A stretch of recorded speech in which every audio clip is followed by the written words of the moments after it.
Guys, kumukulo na yung niluluto kong ulam. Ito ay puro gulay. May sitaw, may talong, may okra, may labanos. Alam niyo na kung ano yan. Pag merong kangkong, tapos hipon. So, nagluluto ako ng sinigang na hipon. Gabi na, di ba guys? Anong oras na ba? Time check. 11:11 na pala. At ayun na nga guys, nalunod ko na yung hipon. Marunong naman tong lumangoy kaya imposible tong malunod siya. So pakuluin lang natin to ng konti, tapos makakain na tayo nang mailagay na natin ang kangkong. Tikman ko nga kung anong verdict. Ay, asim kilig!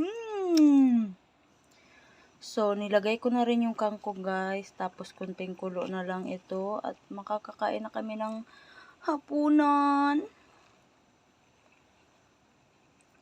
Pati itong pagkain ng hapunan guys, ng gabing-gabi na bilang na lang din to guys. Kasi panigurado pag wala na akong trabaho, makakakain na kami ng maaga-aga. Tingin mo, Not? Kasi dati nung wala akong trabaho, ang aga kong nagluluto eh. 4:00 pa lang, namamalengke na ako, tapos nagluluto na ako. Pagdating ng partner ko, kakain na lang siya. Sarap ng buhay niya.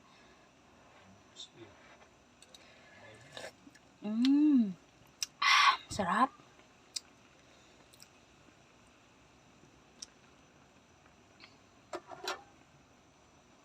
Ako nagluluto, tapos siya palaro-laro lang ng ML. O diba, para ang sarap ng buhay niya. Para siya nakahanap ng ano. Anong nahanap mo? Magkuha ka na ng pagkain natin at tapos na ang ulam. Diba, uunahin pa talaga yung pag-EML guys, kaysa pagkuha ng pagkain. Ang sarap iwanan ng lalaki na to. Sabay ganun eh, no? Kain na tayo guys.